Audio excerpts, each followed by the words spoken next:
Olá, meus amigos queridos, tudo bem? É um prazer estar aqui para a nossa classe bíblica de hoje.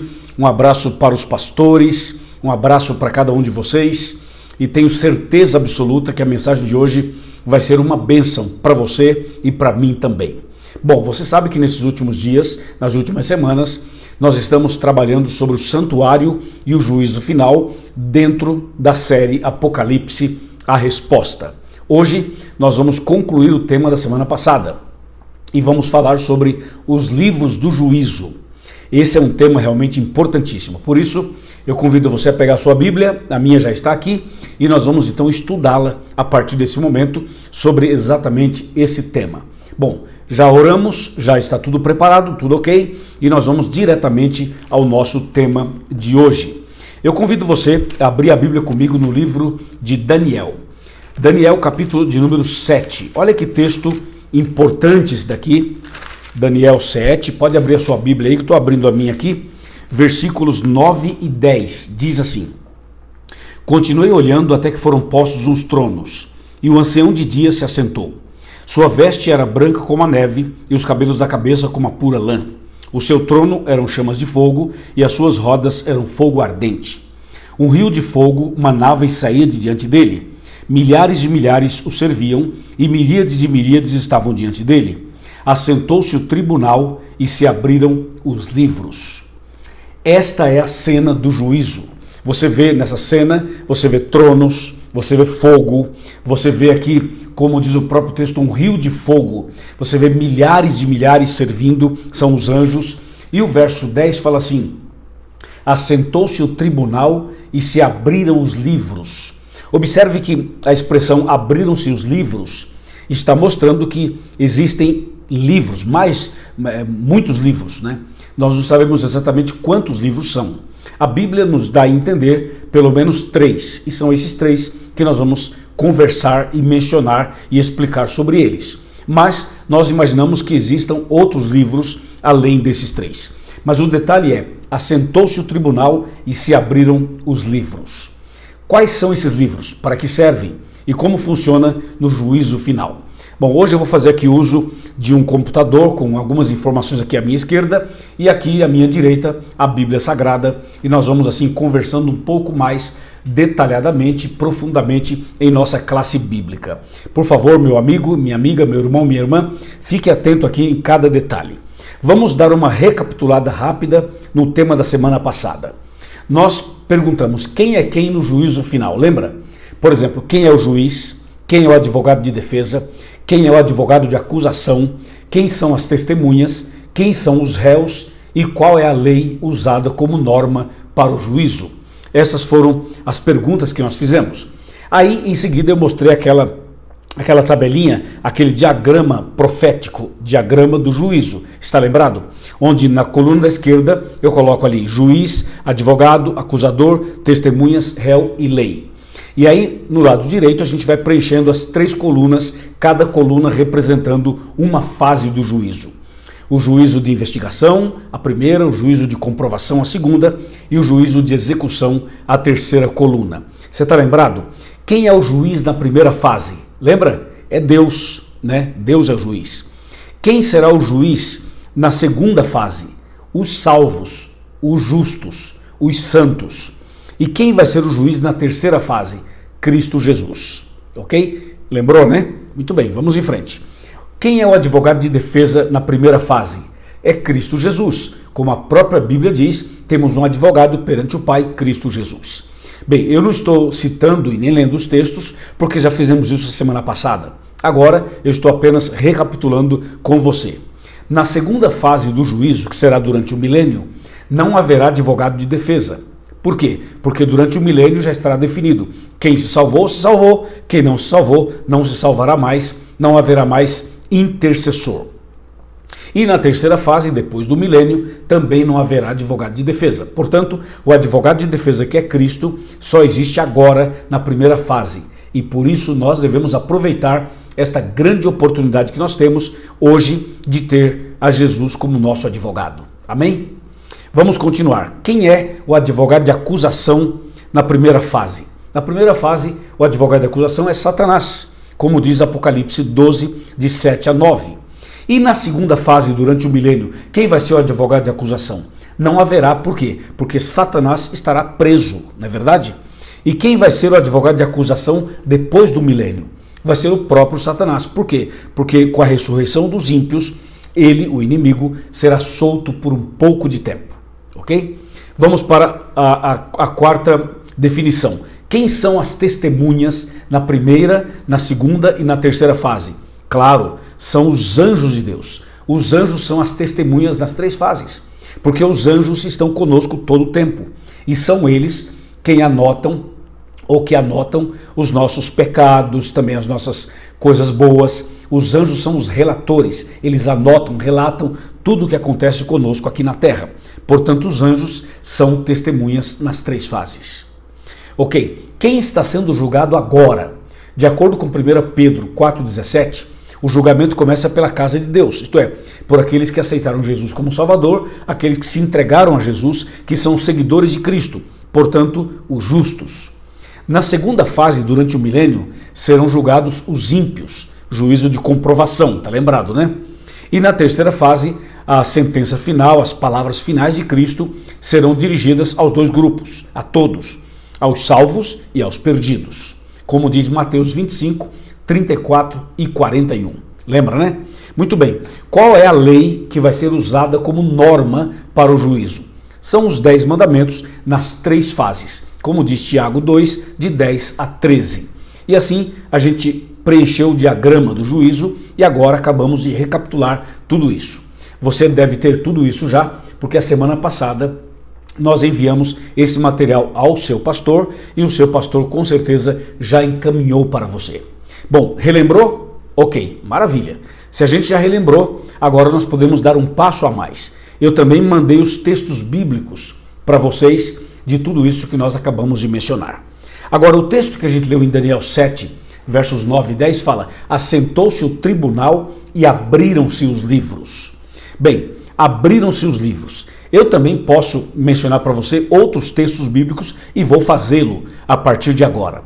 É importante você lembrar que 2 Coríntios 5, verso 10, fala que todo ser humano um dia vai comparecer perante o tribunal de Cristo e cada um vai receber uma recompensa de acordo com o seu feito por meio do corpo, ou bem ou mal, certo? Esse é um texto importante, em que você e eu, todo ser humano, um dia vai prestar contas a Deus de tudo que fez, certo?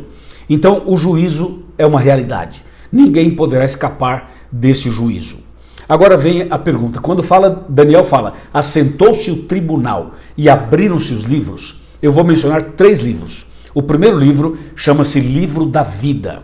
Olha só o texto que eu vou ler para você aqui na Palavra de Deus. Eu vou ler Apocalipse capítulo 21, versículo 27. Anota esse texto, anota aí, Apocalipse 21, verso 27. Fala assim: nela nunca jamais penetrará coisa alguma contaminada, nem os que praticam abominação e mentira, mas somente os inscritos no livro da vida do Cordeiro.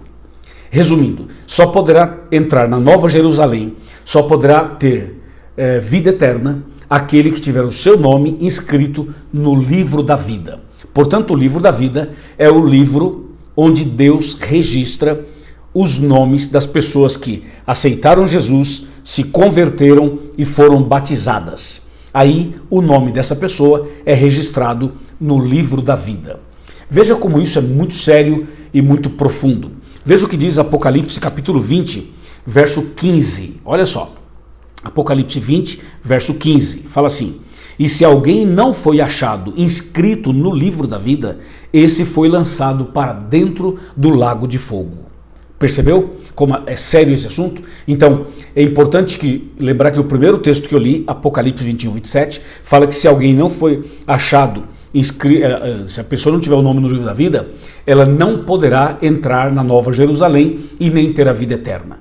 É o texto primeiro que eu li. O segundo fala que se o nome da pessoa não estiver no livro da vida, essa pessoa será lançada no lago de fogo e enxofre, que é a segunda morte. Então é o seguinte, não tem jeito, o nosso nome tem que estar no livro da vida.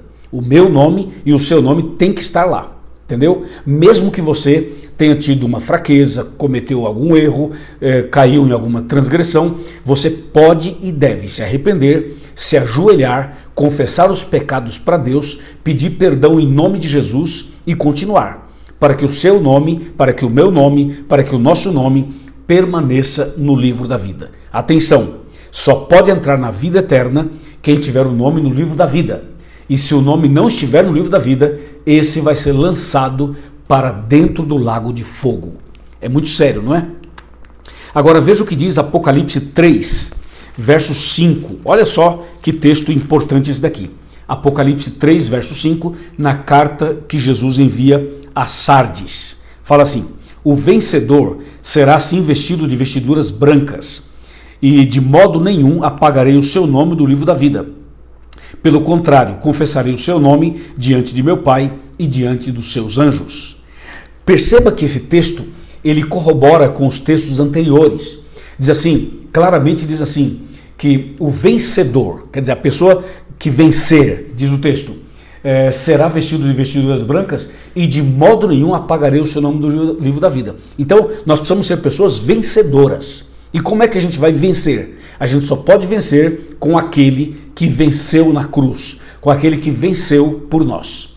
Então, com Cristo, nós podemos vencer. Com Cristo, somos mais que vencedores, como diz Romanos, de 31 a 37. Entendeu? Então, quem vencer, diz o texto, de modo nenhum apagarei o seu nome do livro da vida.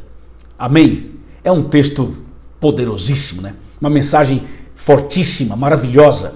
E se você vai para Lucas 10, verso 20, quando os discípulos voltam de uma missão, eles voltam felizes e falam: Jesus, Jesus, estamos muito felizes porque nós expulsamos demônios, os demônios se submeteram à nossa palavra e tudo. Eles estavam felizes. Aí Jesus chama os discípulos e diz assim: senta aqui um pouquinho. Não se alegrem porque os demônios se vos submetem. Alegrai-vos primeiro, alegrai-vos acima de tudo, porque o nome de vocês está registrado nos céus. Uau! Isso é demais, né? Lucas 10, verso 20, entendeu? Ou seja, a nossa maior alegria é ter o nosso nome no livro da vida. A propósito, o seu nome já está no livro da vida? Lembre-se, se o nome estiver no livro da vida, significa que você é um candidato à vida eterna. Se o seu nome não estiver no livro da vida, você será lançado no lago de fogo e enxofre. Por isso, meu amigo e minha amiga, é hora da gente tomar uma decisão e dizer assim: quer saber? Eu vou colocar, eu preciso que o meu nome esteja no livro da vida. E a gente precisa urgentemente colocar o nosso nome no livro da vida. Quando é que o nome vai para o livro da vida? Quando a pessoa aceita Jesus, se converte e é batizada. É justamente nessa hora do batismo que o nome da pessoa é registrado lá em cima no livro da vida. Louvado seja o nosso Deus. Amém?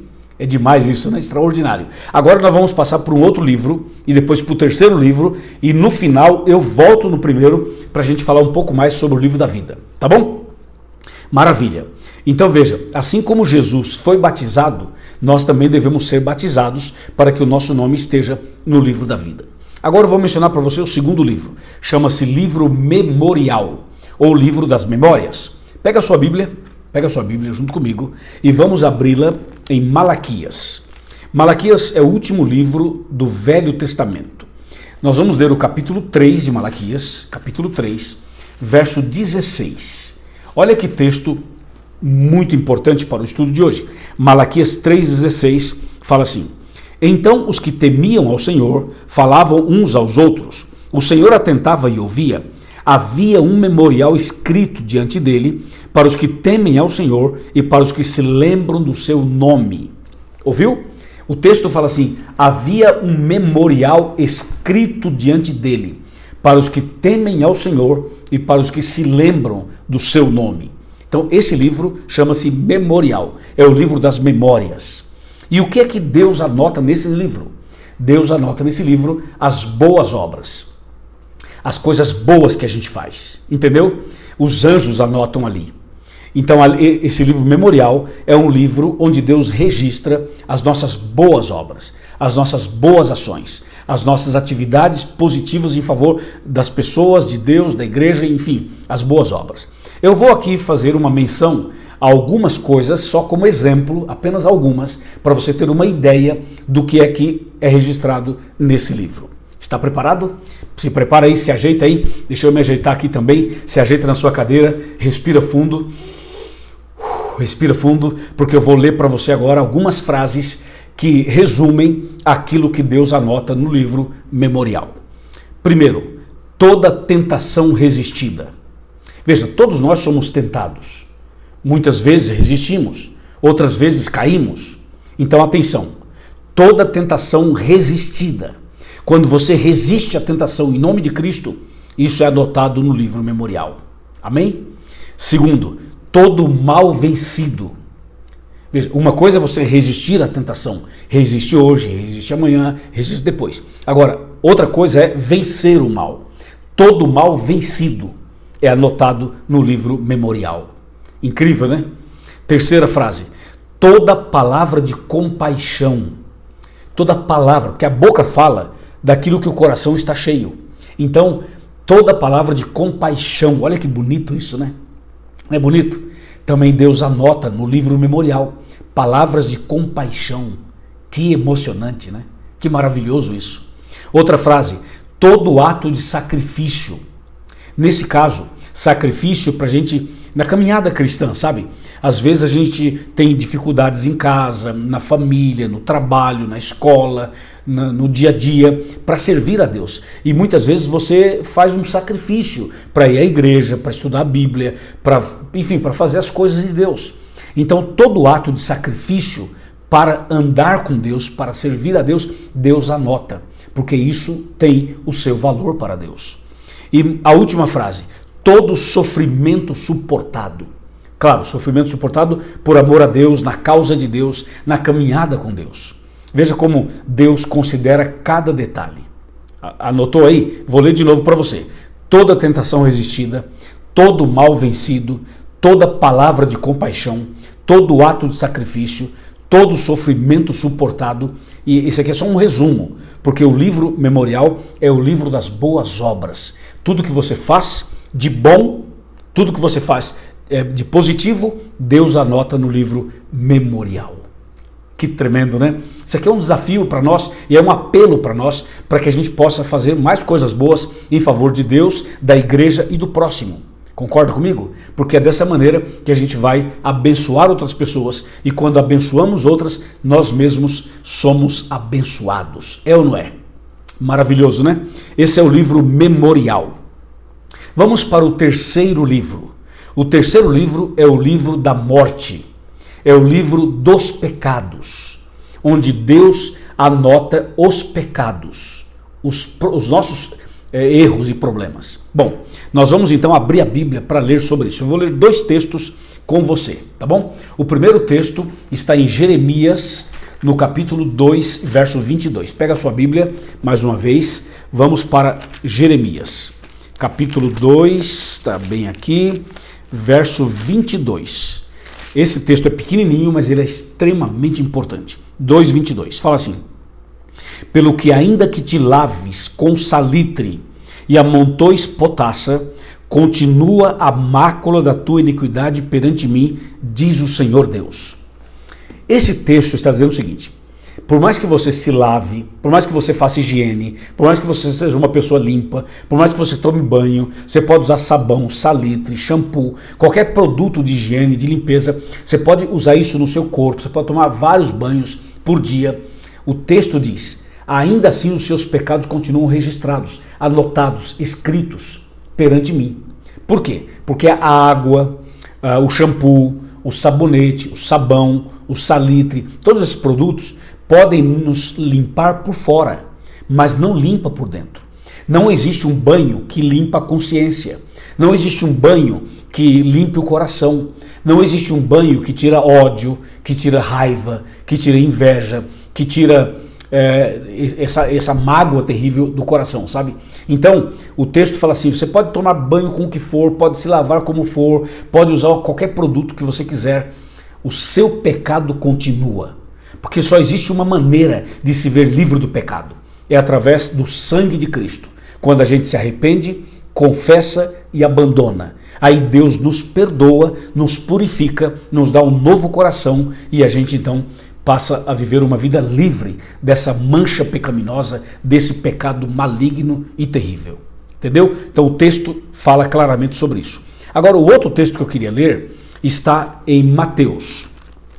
Mateus capítulo 12. Esse é um texto que realmente impacta o nosso coração. Mateus capítulo 12. Nós vamos aqui para os versos 36 e 37. Mateus 12, 36 e 37 diz assim: digo-vos que de toda palavra frívola que proferirem os homens, dela darão conta no dia do juízo. Porque pelas tuas palavras serás justificado e pelas tuas palavras serás condenado. Você ouviu isso? Então esse texto está dizendo que Deus anota até as palavras. Porque o problema não está exatamente nas palavras, mas as palavras, elas refletem aquilo que está dentro da gente. Entendeu? Bom, eu vou aqui agora para o meu computador e vou te mostrar algumas frases que resumem essas leituras que eu acabei de fazer sobre o livro dos pecados, o livro da morte. Primeira frase: toda palavra frívola. Segunda: toda má palavra. Terceira: todo ato egoísta. 4. Todo dever não cumprido. E 5. Todo pecado secreto. Isso é apenas um resumo daquilo que Deus anota nesse livro.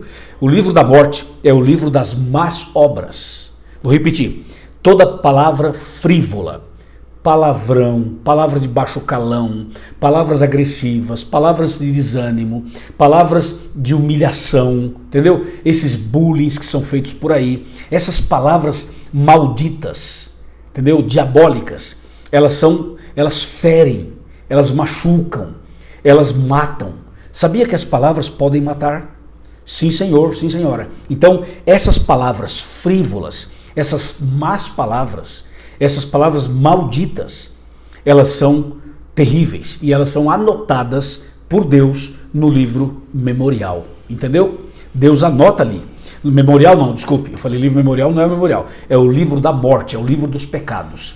Ali Deus anota exatamente essas más palavras, no livro da morte. Vou repetir: toda palavra frívola, toda má palavra, todo ato egoísta, todo dever não cumprido. Gente, todo dever não cumprido.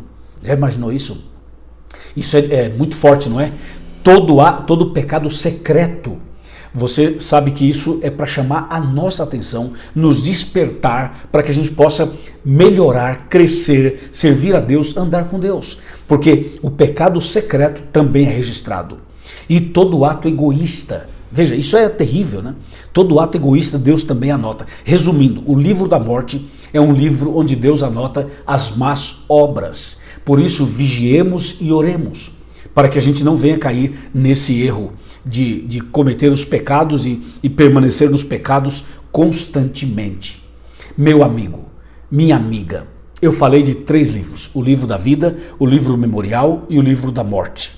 Entendeu? O livro da vida vai o nome da pessoa convertida e batizada, o livro memorial, o livro das boas obras, e o livro da morte, o livro das más obras. Eu pergunto para você, ficou claro? Entendeu?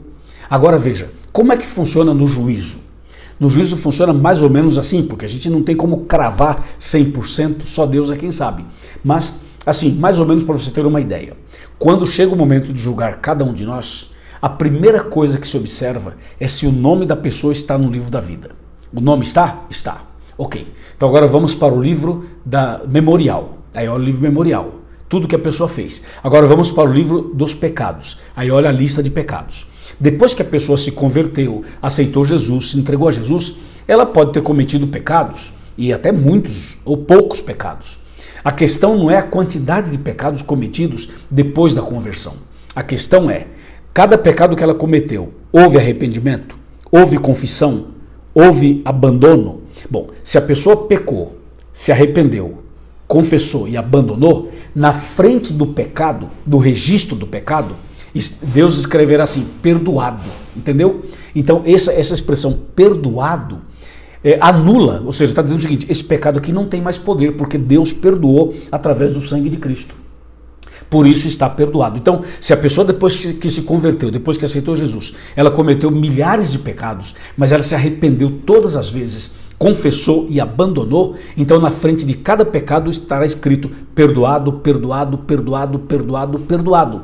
Então, quando Deus perdoa, o perdão de Deus anula o pecado. O pecado, ele é destruído, ele é detonado, ele é eliminado com o perdão, com a graça, com a misericórdia de Deus. Deu para você entender? Por isso é importante que cada um de nós tenha em mente que todos os dias nós precisamos orar a Deus. Todos os dias devemos nos ajoelhar e confessar os pecados para Deus.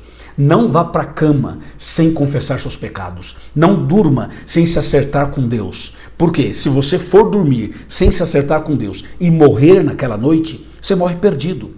Então é importante que a gente tenha comunhão diária. Por isso que nós insistimos muito na comunhão diária. A comunhão diária é quando você abre o coração, é quando você confessa seus pecados e antes de você ir para a cama, não esqueça, ajoelhe-se, conversa com Deus, abra o seu coração, conta tudo o que aconteceu durante o dia para Deus, peça perdão para Deus em nome de Jesus, Ele vai perdoar você, Ele vai te dar um novo coração, você vai dormir em paz, vai dormir em Cristo. Se você morrer nessa noite, morrerá salvo, morrerá salva, morrerá em Cristo Jesus. Entendeu? Amém? Veja como isso é importante, né? Então, você precisa lembrar que Jesus hoje é o nosso advogado. A gente ora a Deus, confessa os pecados para Deus em nome de Jesus e Deus, por causa de Cristo, nos perdoa e nos aceita.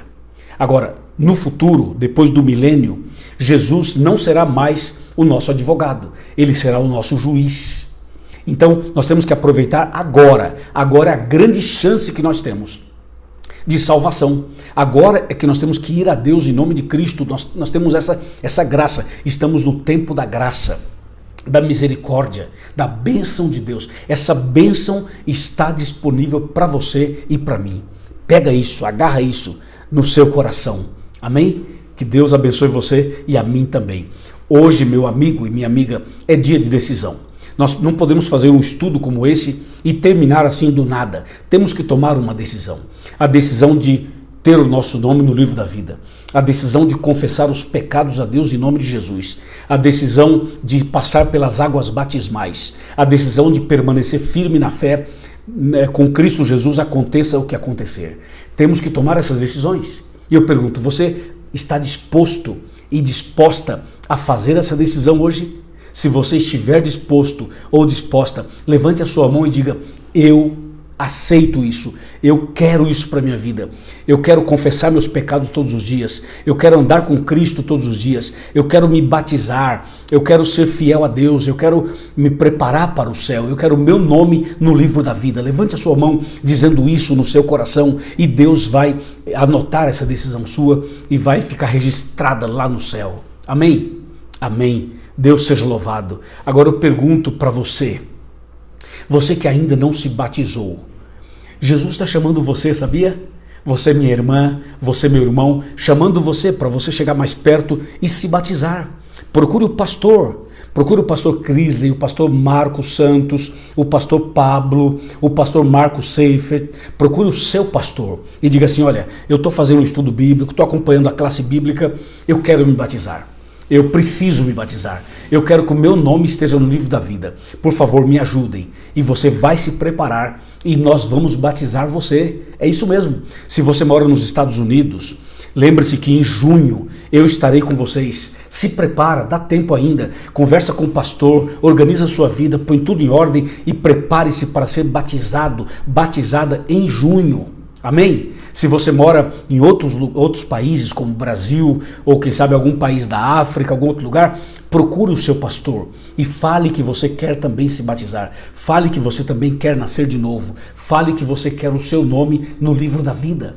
Vai ser maravilhoso. É ou não é? Vai ser maravilhoso. E eu quero agora fazer uma pergunta direta a você. Tem alguém aqui que deseja se batizar? Tem alguém aqui que fala assim: eu quero me batizar? Tem? Se tiver, eu queria que você fizesse o seguinte: levanta a sua mão agora, somente aqueles que dizem, eu quero me batizar. Levante a sua mão, ou a mão física, ou a mãozinha eletrônica, aquela amarelinha, você pode levantar também. E se você não conseguir, escreve aqui no chat dizendo, eu quero me batizar. Ou então você escreve direto para o seu pastor dizendo, eu quero me batizar. A pergunta agora, o apelo agora, o convite agora é, você quer se batizar, passar pelas águas para ter o seu nome no livro da vida? Se você assim deseja, esse é o seu momento, essa é a sua hora. Vem, abre o coração, se entrega, se joga, confia. Jesus ama você, tem um plano para você, vai abençoar você, vai perdoar você, vai te dar um novo coração, vai te dar forças para você ser uma pessoa vencedora. E naquele dia, o seu nome estará no livro da vida e vamos estar juntos para sempre no novo céu e na nova terra. Amém? Amém? Diga amém. Uau, isso é extraordinário, isso é maravilhoso. E eu desejo sinceramente que Deus te abençoe poderosamente e que a gente possa caminhar juntos dessa maneira. Eu termino citando para você Apocalipse 3, verso 20. O texto diz, eis que estou à porta e bato. Se alguém ouvir a minha voz e abrir a porta, entrarei em sua casa, cearei com ele e ele comigo. Parabéns porque você abriu a porta do seu coração e Jesus está entrando no seu coração. Amém? Outro texto que eu queria dizer para você é o que está em João 3, verso 5, respondeu Jesus, em verdade vos digo, quem não nascer da água e do Espírito não pode entrar no reino de Deus. Você deseja nascer da água e do Espírito para entrar no reino de Deus. Aleluia, amém, louvado seja Deus. Meus parabéns. Agora vamos fazer o seguinte, eu vou fazer uma oração por você e logo em seguida eu vou abrir a palavra para os nossos pastores, que vão conversar um pouquinho com vocês e falar um pouco sobre essas pessoas que tomaram as suas decisões, ok? Vamos orar. Senhor nosso Deus, obrigado pelo estudo de hoje, obrigado porque hoje entendemos melhor sobre os livros do juízo e descobrimos que precisamos ter o nosso nome inscrito, registrado no livro da vida. Senhor, escreva o nosso nome no teu livro e ajuda-nos a te servir, ajuda-nos a andar contigo, ajuda-nos, Senhor, a vivermos cada dia na tua presença e que essa pessoa que decidiu pelo batismo seja abençoada agora e que essa decisão seja selada pelo poder do Espírito Santo. Eu entrego este homem, esta mulher, esta pessoa que acaba de decidir nas tuas mãos. Louvado seja o teu nome, em nome de Cristo Jesus. Amém. Amém, amém. Deus seja louvado. Um abraço para cada um de vocês. Agora eu passo a palavra aos pastores e a gente se encontra na próxima semana com a graça de Deus. Amém.